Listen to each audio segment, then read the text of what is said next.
Welcome to the CreatiCrew Podcast, episode number 3.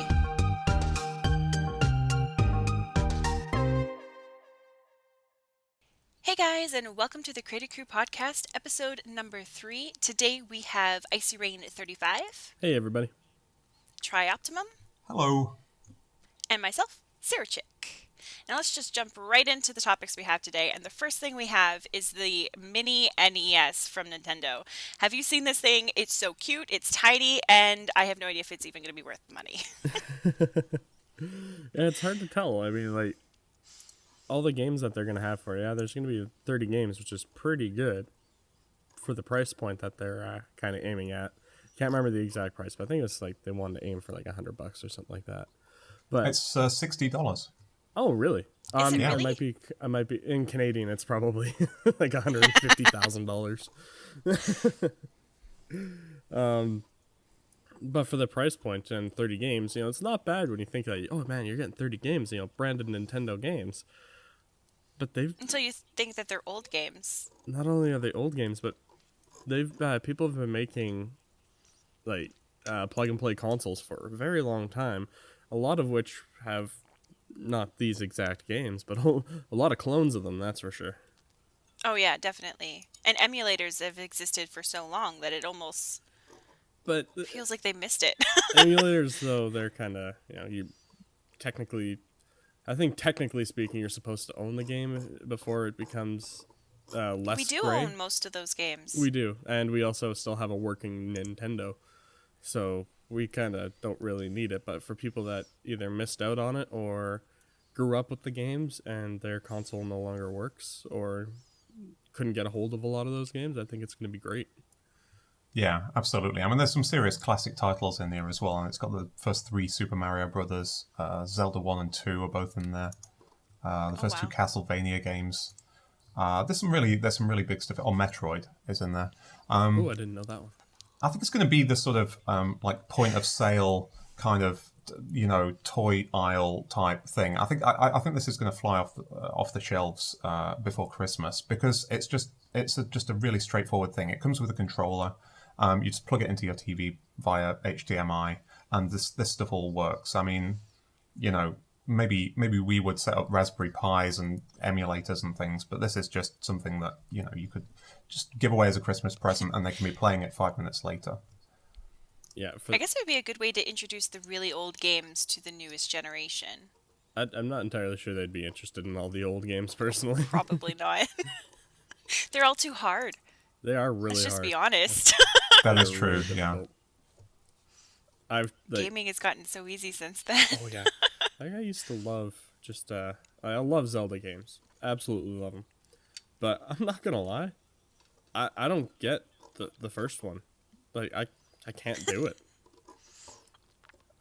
So it'll definitely only market to a nostalgia factor then. Yeah. For the people who had the games who really want to play them again. Yeah, definitely. Yeah, But it'll still fly off the yeah. shelves. Yeah, they absolutely will. And it's so will. cute. I think Nintendo It's are just- going to get a huge Christmas boost from this kind of thing. Oh, And Yeah, who knew that they were going 100%. to release a console this year after all? Right? I mean, they've got a pretty big boost from something else, but we'll talk about that later. Actually, we'll yeah. talk about that now. We'll talk about it right now. All right. So, as probably a lot of you guys out there know, there's this huge phenomenon sweeping pretty much the world. And, yeah, you probably already guessed, Pokemon Go. Like, this, I don't know if you guys have played it, because, you know, it's kind of not available in half the world still, for some strange reason. I mean, they claim it's for servers, but I think they're just being lazy. Well, yeah, it's not here in Canada yet. It released in America, but still not here in Canada. It's still not even in Japan, which surprised me when Trio told me that. Yeah, what? I still don't believe it. Like, they invented Pokemon. They should have Pokemon Go. It's very odd. Yeah. But it's so popular. I mean, I can't believe it. in Canada, even though it's not out yet here, that doesn't stop people from being level 25 already and owning a gym with level 2,000 Pokemon in there. Really? Yeah. You're just complaining because you're No. not level 25 yet and you lost that gym. No, like, I'm talking, like, these people, like, I don't know how they do it. Like, I really don't. Because, like, it's not just that they're level 25, but they're also, their Pokemon are level, challenge point, or combat point, I can't remember which one it stands for, 2,100. Like, And uninvolved. They're that's cheating. ludicrous. They have to be. That's unbeatable at this point for a new player, surely. not even a new player. Like, the highest I've seen other than that is 1,200. This guy surpasses them by 900 points. My highest guy isn't even at 900 points yet. So what level are you, Icy? I think I hit 14 yesterday. Right, okay. I've been playing... It's only come out here in last Thursday, as we record this, 2 days ago. So I'm only level 8 or 9. But yeah, I've sort of... it's got me out and walking the Pokestops in the neighborhood. And it's been a really interesting experience because I don't live in a city and I don't see a lot of people playing games. When I go out there, most of the time it's people walking dogs or people out with their kids that are, going somewhere. But I went out this morning for about 45 minutes and just sort of walking around the local Pokestops, just getting items and stuff. I must have seen about half of the people out there were clearly playing Pokemon Go, and there must have been a dozen people, and that's more people than I've ever seen around here playing on a DS or a PS Vita or even a game on their phone. It's huge. Even here, which basically we're just out on the edge of the suburbs, a couple of miles from the countryside. I think in the city there'll be just people everywhere at all the stops using lures and stuff. It's pretty cool. It is amazing. I've never seen anything like this. I genuinely think there's something different about this game that isn't just a popularity thing. I don't think it's necessarily a passing fad thing. I think this is really just... I've never seen people react this way to a game before. No. We have a storm pond thing behind our house, and one of the ponds right at the water's edge is a Pokestop. And if you just look out any of our windows, because we face those ponds, you just look out the windows, and at any time of the day, there's always somebody either walking to or from or standing right at the water's edge at that Pokestop. Yeah. Every minute of the day. Yesterday, Sorry, go ahead. No, I was just going to say that's for a game that hasn't even launched where you live. Yeah. Yeah. The game isn't even out here officially. Everybody who's playing it right now has done the workaround in order to play it. Yeah, which is probably a fraction of... that's the geeky 10% or less. Mm-hmm. Yeah. It's ridiculous. But we've seen, I didn't, but Icy saw a dad and his son out at the waterfront. They had put out a lure, and they were there for the full half hour. Yeah, I was just about to talk about that, actually. I was in the middle of barbecuing up some chicken for dinner last night. And I just opened the app, because sometimes Pokemon will just wander into our backyard. And I look over, and it's like, oh man, there's a lure out there. So I texted Zero, see you later, there's a lure out in the lake, I'll be back later. Mid-cooking dinner. Yeah. And it's funny, because, I'm looking at, Icy plays, you play, and I don't. And I don't because I've never really gotten into any of the Pokemon games. I watched the show almost religiously as a kid, but as soon as they moved past the original 150, I kind of really lost interest. And I think a lot of that had to do with the fact that I was getting older and it was losing me to begin with. But from an outsider standpoint now, because I am pretty much an outsider, I look at the game and I'm thinking, wow, this is pretty interesting and I love what it's doing for everybody, but at the same time, I don't think I will ever download or install the app. My internet plan on my phone is ridiculously small and my battery life is terribly short, so I can't even risk it. It would cost me too much money. It eats battery. It just eats the battery, It totally does. You basically got to leave the thing on as you walk around, and it just sucks the battery dead. It just sucks it dry. Yeah. And those are my two biggest no-nos for it. That doesn't even come close to everything else that's coming out in the news. Of course, when you have an app that is this widely used by people who need to go outside and walk around, you're going to have those idiot people. Mm-hmm. There have been people walking across highways Gotta get without that looking to get a Pokemon. Say Sandshrew. I haven't seen one, so I'd probably be tempted to do the same. I see. Gotta catch them all. All right, we don't get fire Oh, Pokemon Lord. here. But that's kind of just a development of people texting and walking into traffic, I guess, and it's newsworthy because it's a new thing. But Yeah. people, Yeah. the inattention using a device is, or talking on the phone, I suppose, even, is not a particularly new thing. It's just getting True a lot enough. of play right now because it's novelty and it makes good news. Yeah, And the news wants to capitalize on what we're capitalizing on. exactly. Yeah. Well, and to be It's fair, big. like texting and driving, that's bad. Don't do it. But let's be honest, playing Pokemon Go takes more attention than texting. Yeah. So if you're doing that, that's a bad. That Yeah, takes you really- way too much attention. Your eyes are off the road way too long. If you are driving, put your phone down. Get your passenger to do it. Come on. Exactly. Siru? Oh, crap. I just agreed to that, didn't I? Yeah, you did. Sneaky. Yeah. Join us. I had seen a picture and it was Shotgun's new duty, and they were holding two phones. Both had Pokemon Go on them, so they had their own phone and the driver's phone. I think about the thing about this story that I found most interesting is all the personal stories that people have been posting to Twitter and Reddit and stuff and Facebook about how this game is helping them with their social anxiety or their depression, or it's helping them lose weight. There was a really good sort of repost of a Facebook thing from a parent of an autistic kid. I saw that. Yeah, I was absolutely. I mean, for people who don't have a lot of friends, don't leave the house a lot, don't exercise much, this is potentially a life-changing thing. They've suddenly, they now have joined this game, which makes you exercise to play the game, and also makes you team up with other members of your team, and just gives you an instant social connection to anyone you see who's playing this game, because you've got an in, right? It's just, have you caught anything new, anything cool lately? And people are just getting through a lot of barriers in their lives from this. I think this is a really important game for some people. I think certainly it's going to be the most important game of the year. I would agree with that.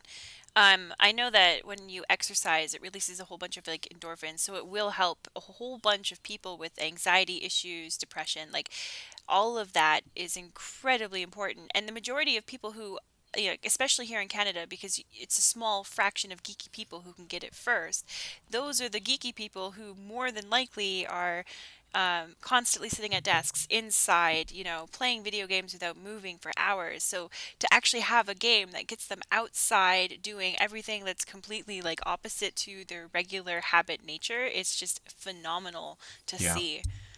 Absolutely. I've even experienced the whole social aspect from it.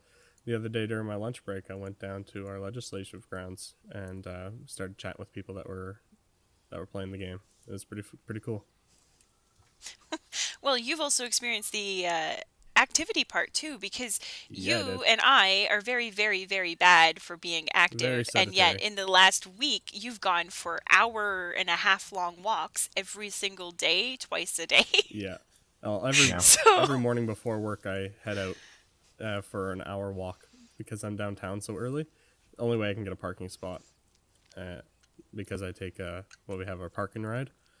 So we hop on the train, I go to the parking lot, hop on the train, and go downtown first thing in the morning, because otherwise I can't get that parking spot, and parking downtown is $20 a day kind of thing. Yeah, it's ridiculous. So At least you have the time to walk around. yeah, exactly. Now that this game is out, I've been walking for an hour and a half every single morning downtown. It's been really nice. It's really calming, especially in the morning when it's nice and cool. I would say that this is the most successful game to include activity in it ever. For sure. Yeah. It's the most successful mobile game of any kind. Yeah, Oh, guaranteed. definitely. I mean, it's where it's out. It is the top top selling and top downloaded on the Apple Market. Oh, wow. Yeah. Right, so it's overtaken all the Twitter and Facebook and things. Yep. And All the big ones. Wow. even surpassed Tinder. What? Really? No, that's funny. Yeah. Oh, that one I love. It's just like, oh, so many people are making really bad jokes about it though. Yeah, don't look it up. Don't look it up. But back to the physical Yes. part. Like I said, it was the best active game ever that has ever come out. And we were thinking about it. Like this is this week's round table is active games. Now, when you say the term active game, immediately everyone's brain goes straight to, well, DDR, because it's the only game that I could think of off the top of my head that required you to be active. So all of us had to like really think about what it means to have an active game, and in the end of it, I think only Trio ended up with a unique game. To be fair, he got a good one. He did. He picked a good one. None of us are going to say, hey, DDR or any of the other dancing games, because those are too cliche. Yeah. Those are obviously active, and everyone knows. But I'm going to go even more cliche. And I'm going to take the easy cop out, and I'm going to say Wii Fit. And I'm going to say it because I own it. Like, I have a Wii Fit. I have a Wii Fit board, and I did the Wii Fit exercising for about 2 weeks before I lost interest. The game itself wasn't bad. It's just, it wasn't cool enough to make it worth my while to do the exercises. Like, Pokemon Go has the collection factor and all of the stuff that keeps you going. And the Wii Fit just, here's a chart with your BMI. It's like, well, yeah, I can do that with anything. But the games themselves were actually fun in the moment. And they're more fun if you had people watching you, because then you could make a fool of yourself. But like the Wii Fit itself does yoga and strength training. So the yoga one was especially good because it did check your balance. The strength training was all just body weight exercises, which you really don't need a expensive Wii game to tell you how to do body weight exercises. There's apps galore for that. Yeah. But the aerobics and the other balance games were really fun because it was pretty much a step aerobics class, and it had like little foot pads so you tell you where you put your feet, and you could really work up a sweat doing that. Like it was crazy how simple the basic rhythm steps ended up making you like dying after like 15-20 minutes of actual exercise. And then the balance games were the actual games where you had to like do a ski slalom by wiggling side to side and doing a tightrope walk, and those required a little bit more fine-tuned muscles, a lot like the yoga. But like it's so like on the nose, and so many of the things that came with the Wii Fit you can technically do with apps or just on your own. And I think that's kind of where it fell flat, is because like it didn't create enough pull to keep you actually playing. Yeah, it was something you played for a couple of weeks, and then the novelty sort of wore off. I could never do the hula hoop. Neither could I. I could always fell down. Yeah. I'd never There tried was it. nothing I could do. I'd never tried the Wii Fit games. I never saw the appeal personally. Well, me and my mom got it specifically so that way we could use it to lose weight, and both of us used it for like 2 weeks and then stopped. Yeah. Like we don't even use our Wii anymore though, so I guess it's a really bad measure. Yeah, just a little bit. Yeah, I think the number of houses there are in the world with Wii balance boards in a cupboard must Right? number into the tens of millions. That's exactly where ours is upstairs. Yep, it's in a cupboard. Yeah. The Wii is in the cupboard with it. Yep.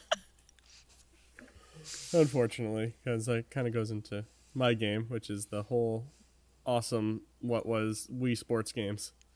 And actually the PlayStation Move games I thought worked even better than the Wii ones.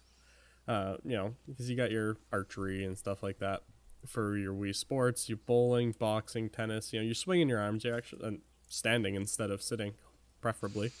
You could sit, but that kind of negates the point. Get up, people. And But like to be fair, like you would if you were playing long enough, especially boxing, you could start to work up a little bit of a sweat. But I found really the good ones came from the PlayStation Move ones because they had a sword fighting one, and that one was awesome. So you had your shield hand and you had your sword hand, and you're having to, because it uses also the camera, you're having to actually move around and try to stay within the camera, which sucked. But you're having to move around and dodge and block and attack, and I thought I had gotten quite a big workout from that one just for, playing fake swords. I thought it was a blast. Yeah, I think if more games had fake swords that actually required you to stand up and swing, it would be much better. Yeah, not like the way they did Zelda though. That was bad. No, that was bad. I did not like that. But I had to actually go back to the Wii Sports. You mentioned the bowling one. My mom and I used to play that too. We had Wii Sports. It was an effort that we got to try and lose weight. And we learned that to get a strike every single time playing the Wii Bowling, you had to sit on the arm of our couch, look the opposite direction, and just gesture with your hand with the Wiimote in it by accident, and you would get a strike every single time. Wow. So that required absolutely no exercise, and I think it really failed. Just a little bit. Just a bit. Just a bit. See, that was the problem with the Wii ones, is that you could do it all from your couch. And you just had to flick your wrist. You didn't actually have to do anything until they involved the Wii Motion Plus, or I think that's what they called it. And then you had to actually start doing a little bit more. It could tell the angle of how you're holding it and everything, which is what they used for, I think it was Skyward Sword. Still don't think it worked the best for a Zelda game. Just my personal opinion. I know a lot of people disagree, but one reason I really like the PlayStation Move one is because it used the camera and everything, and the big giant glowy orbs, as well as having sensors and everything like that. You were able to get a much better kind of feel versus only using an infrared reader and tracking in the controller that wasn't the best. Did you ever use the PlayStation Move Trio? No, I didn't. I've got one of the cameras, but it's never been attached to a PlayStation. We got the PlayStation Move controllers and the PlayStation. Is it PlayStation Sports? I can't remember the name of it now. But I do remember the sword one being really fun, and the archery one did feel more like archery, because I know the Wii Sports 2, I think, had archery in it. But you just have the controller in one hand, and you pull one hand back, and then press a trigger button for that. So, like, it's all kind of one-handed for the most part. Like, you could hold the nunchuck at your waist. It didn't actually have a sensor. And when it came to the PlayStation Move, what you have is two controllers that both have sensors on them. One of them is red and one of them is blue. And one of them goes in your offhand and one of them goes in your main hand. And to do the archery, you actually had to pull your one arm up like you're holding the bow. You'd have to pull the other hand towards your back as if you're pulling an arrow from a quiver, and then go all the way out to the bow hand and then pull back to your face. So the exact motions that a real archer, well, mostly exact motions that a real archer would be doing. So your one arm holding the bow would actually get tired, and the other arm, which is doing all of the motion, would be like getting the muscle strain from doing the stretches. So it was actually really well done. Yeah. I guess that's what you can do when you've got the freedom of movement of not having them sort of cabled together and having a finite length that they can move apart like they are on the Wii. Yeah. Exactly. It was a very, very well put together motion system that very few games took advantage of. Very, very few. Oh, that's a shame. It is. I guess VR is the new sort of place to, like, for things like sword fighting and archery. That VR is, I guess, the new thing to work up a sweat in with physical movements. Mm-hmm. I would much rather go for augmented over virtual. That's just me. That's Pokemon Go shining through again. No, it's not even that. Like, I think there's more real world applications for augmented reality versus virtual reality. Yeah, I would tend to agree with that. Yeah. All right, I But guess that's I'll just go me. for mine then. I was going to go for Rock Band because probably the biggest sweat I've ever worked up playing a game is drumming in Rock Band. It's Yes. just really surprisingly a workout. Right? Yeah, I haven't played it in a long time, but that was a lot of fun. But no, I'm going for a little bit of a cheating option. In that, well, I'm going to try and justify it as a video game, geocaching, because it's something you need a computer for. It's an internet game. It never existed before the internet and couldn't exist before the internet. But this thing where you have some sort of GPS device, whether a dedicated one or one built into your phone, and you go and find, usually on a website like geocaching.com, nearby caches. You take the coordinates and you go and find where they are in real life, and that will get you to within 5 meters of a location, and then somewhere at that location, somewhere above ground, there will be some sort of waterproof plastic container. In it, some little pieces of like key rings, pencil erasers, just small things that can fit in there, and usually a logbook. So you can go in there, you can swap things that you brought for things that are in the box, and you sign the log, and then you record your visit, your find, or your couldn't find on the website. And this is quite an old thing. I think it's been going about 15 years or so. But yeah, I think this is sort of an antecedent for a lot of things like Pokemon Go, and Ingress, which predated Pokemon Go. Same company. Yeah, same. But yeah, I've had a lot of fun. But I think that, and Pokemon Go has this property, this trait as well. Geocaching sends you to places that people around you think are interesting places to bring you. So they've placed them in places that they like, and places which may be off the beaten track. And you go and just with the pretext of having this treasure hunt there and finding the cache, you actually learn quite a lot about your local area. So that's definitely something that it has in common with Pokemon Go. And that's really the appeal of both Pokemon Go and of geocaching, though, is the treasure hunt. Yeah. You get to go and find and win some treasure, right? Yeah. Like there's the pleasure that you get from finding something that nobody else has found yet. I don't know, it's hard to explain, right? No, It's one of I'm with those you on that. Yeah, basics. yeah. I mean, especially a physical artifact as well to find, especially if it's a that'd place be you've cool. walked past 100 times and you've never realised that in that tree root there, just buried under a little patch of moss, there's a little treasure there to be found, and everyone who's walking past it doesn't even know that it's there. It's like a secret world. That's really cool. Yeah. When you think of it that way, it's just really cool. I know I had downloaded an app to check it out while I do Pokemon Go. You're gonna geocache and do Pokemon Go at the same time? Well, yeah, you geocache. That's perfect. You look up the relative area of where it is, and you kind of head out onto it, and you can catch your Pokemon and hit your stops along your way. It's the ultimate combination right there. Yeah.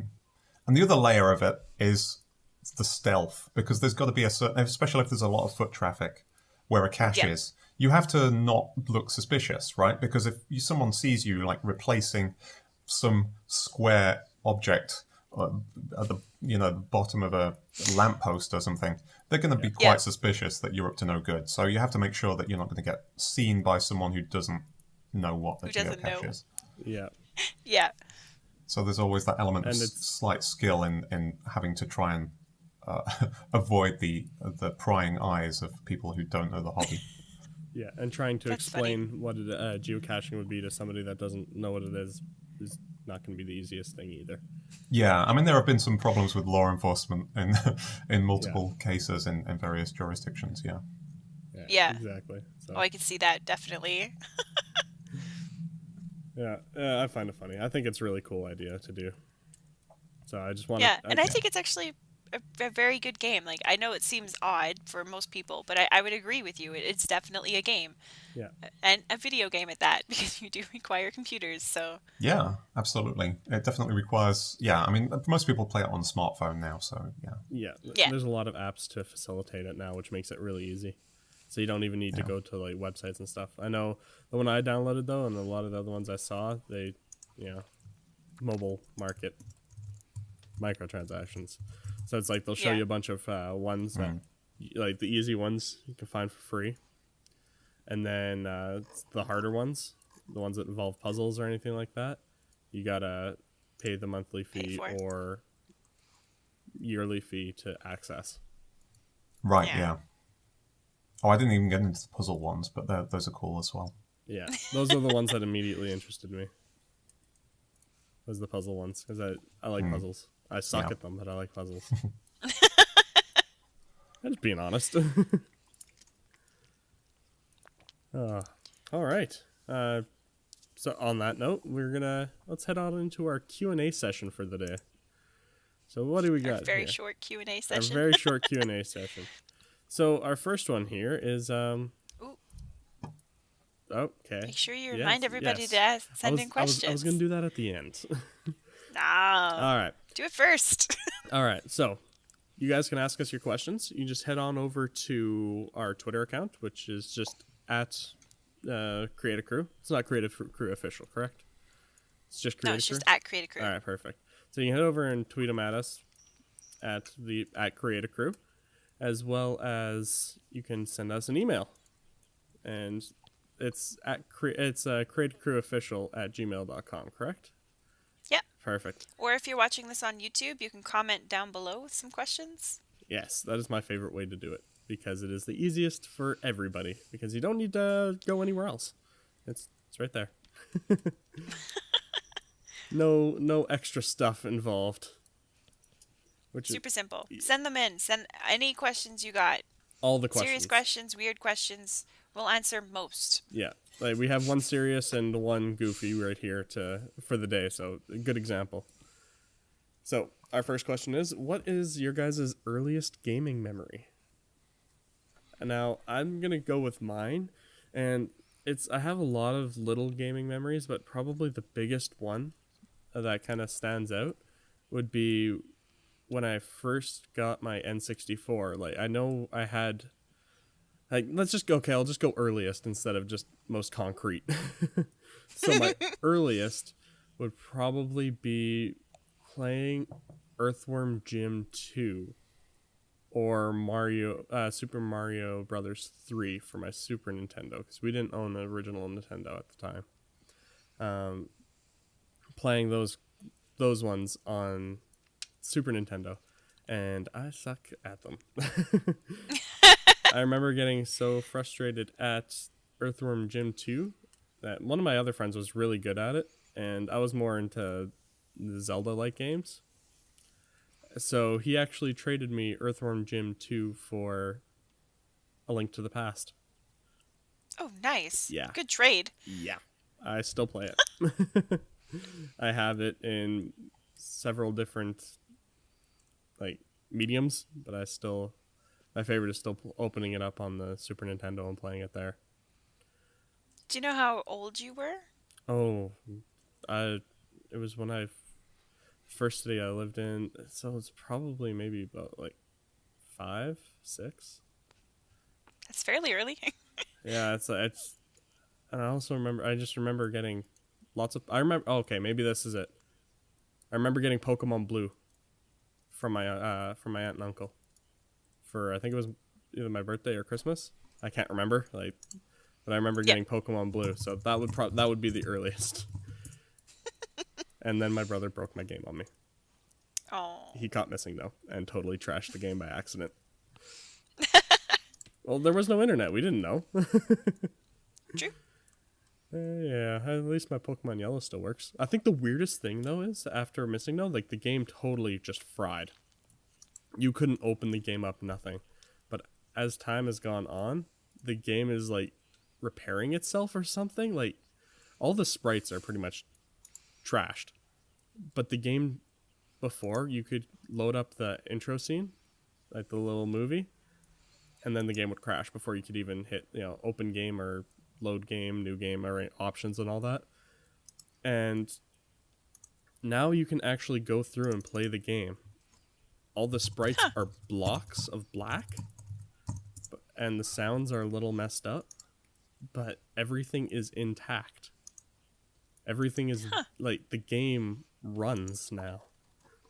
You have a unique version there. Yeah? Yeah. Highly collectible. I need to get a battery for it because I can't save anything. I want to see what happens if I save and continue, but the battery in it is dead. But yeah, Gotta get one. Yeah, I need to get one for my Pokemon Yellow as well because I think it's about to go. Which is going to be sad times. I lost all my Pokemon onto Gold and Silver anyway when those batteries died. So they died before my Pokemon Yellow. And now you have Pokemon Go. And now I have Pokemon Go. Yay. I have almost every Pokemon game except like the original ones for Game Boy Advance. It's kind of awesome. Gotta catch them all, including the games themselves. I think my earliest gaming memory, I was just sitting here and thinking about it, I'm pretty sure it was me watching my mom and my dad take turns playing Tetris, the original Tetris for the Nintendo. Like, my parents were so good at Tetris that, like, they would enter the cheat code so that we'd skip forward the levels, and then my mom would play until her name filled all of the spots of the, top score list. Then my dad would play until he got his name on the list. And then my mom would play again until she wiped him off the list. Over and over and over again. And I remember that like so clearly. I would sit down and I'd watch them play and I just watched the bricks fall. And I had to have been like 3, 4, really, really, really young. Yeah. I can't remember. Like, I don't even remember playing myself. Actually, the first game I remember playing myself was actually pinball on a classic computer. I can't even remember, Windows 97 maybe? Because I didn't ever play the console games. I was always too busy playing with toys or going outside back then. But my brother played and my parents played and I was just watched. But the first game I played was actually a PC game, which is weird. We had a PC really early, mind you. Like, we had a computer in our house way before most people did. And I think a lot of it had to do with the fact that my dad had to do work at home. But it came preloaded with pinball and mahjong, and I played both of those, and I remember that clearly. And Minesweeper, mind you. I didn't have a gaming computer until I was probably 13, 14. And then I like almost immediately got into WoW. Yeah, and as I say that, that's what my video is down below. You guys can see that. Yeah. How about you, Trio? What's your earliest? Well, I was going back. So I grew up in the 80s with sort of British home computers. I was thinking the first computer that we got was an Acorn Electron, and I guess late 1984, and probably the first game on that was Chucky Egg. But I don't think that was, as I've been sitting here thinking about it, yeah, it's it was a really early platformer where you are just avoiding ducks that are walking around these platforms and trying to collect all the eggs. It was really good, actually. That sounds fun. An underappreciated classic. But I think there's something, as I was sitting here, I think there's an earlier memory. So I would have been about 5 or 6 at that time. Mm-hmm. But I think, even younger than that, I was at my grand's for Christmas, and one of my cousins brought to, as presumably something he got for Christmas, one of the old Nintendo LCD games, one of the old Game & Watch games. I think it was Donkey Kong, which I think was the first one. And I remember playing that. And I guess that must have been around 1983 when I was like 4 or 5 or something. Wow. I was just looking that up on Wikipedia as you were talking, and that was actually if it was Donkey Kong, and I'm relatively certain it was Donkey Kong, that was the first game ever to have a D-pad. Wow. That's so cool. That's my first. I didn't actually grow up with Nintendo stuff, but I mean, only very, very recently did I buy a Wii, and that's my first actual. Oh, well, I guess I had a DS, an old DS Fat as well. But yeah, it turns out my very first gaming experience was with a Nintendo product before even That's the NES, funny. I guess. That's cool. Wow. That's really cool. I think, okay, your memory trumps ours. Yeah. I'm old. But it's so cool. What I find cool is both of ours was Nintendo. Yeah. Hey, mine was too. Yeah. Technically. Yeah. Technically, yeah. I just wasn't playing it myself. Yeah. But yeah, I I'd used to- absolutely forgotten about that until this conversation. So thank you. You just dredged up an interesting memory. That's cool. That's really cool. That's awesome. And yeah, that was long pre-NES. before. Yeah, yeah, that's pretty cool. Long before I was an actual gamer myself, I just watched. And I have a long history of watching. I would watch my dad and my mom and my brother play a whole variety of games. Like the original way that I got into WoW was I would sit on my brother's bed and watch him play WoW over his shoulder while he was doing all the vanilla stuff. So like even before YouTube and Let's Plays were a thing, I was already a person who watched people play video games. I enjoyed it more because I was terrible at all of the hand-eye coordination required for controllers. So it's just funny that I look back and the majority of my childhood memories are me just watching. That's pretty good. Our second question here and our final question for the day. So send in more questions because we do want to answer more than 2 every week. Yeah. The second question is, what do you do when you get a song stuck in your head? And I gotta be honest, I have no way of dealing with it. Everyone has told me, oh, when you get a song stuck in your head, just listen to the song and it'll go away. But no, what happens is I listen to the song and then I get more of the song stuck in my head. And for the last week, I have had one line, just the snippet of a chorus stuck in my head, and I've been singing it in chat. I've been typing it in all of our Discord stuff here, and now Matsumuri and Saber are flipping it on me and like trying to bug me with it, but like because it's still stuck in my head, it doesn't bother me. It's still stuck. I haven't been able to get rid of it. It's just oh, it's magic, and it's just stuck over and over. I can't get rid of it. I can't. It's just stuck there. See, I listen to the song. Personally, I listen to the song probably all day because it gets in my head so much, and I will listen to it to try to to just kind of satisfy my brain in needing to hear that song. And just the more I listen to it throughout the day, it goes down. Like it's not just one listen for me. I have to listen to it quite a bit. Maybe I have to do that then. I'll just have it on repeat. Yeah.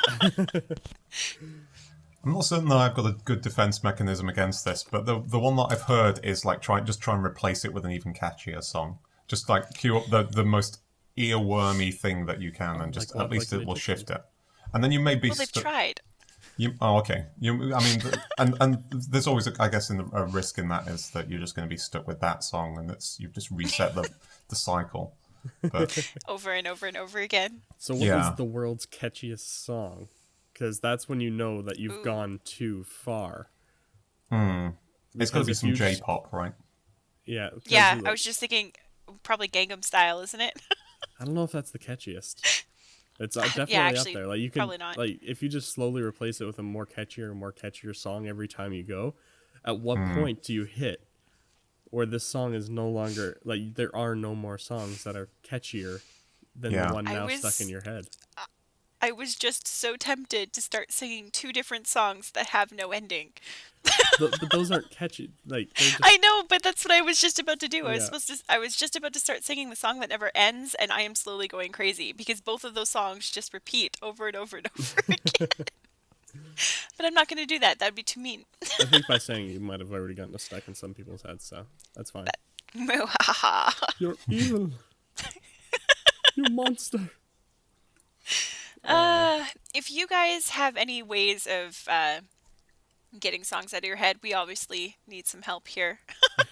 Please, like we said before, send in your questions. Send in roundtable topic discussions to our Twitter, our email, and our YouTube channel. We take stuff every time. We'll use most of it. Probably eventually, we'll get to all of it. So yeah, please don't hesitate. Yes. We want to hear from you guys. And just kind of, And yeah, just comment. Let us know yeah, what's up. How you doing? if you're watching on a platform that allows you to comment, send us a comment. And if not, then please tweet at us. We want to hear some feedback and we want to know what's up. But I think that will be all for this week's podcast. Yeah. So thank you all for listening. Thank you for watching if you're watching on YouTube. And we shall see you all in the next one. Or be talking to you all in the next one. You'll hear trying to us end in the this. next one. There you go. All right. Take care, everybody. And Cheerio. bye.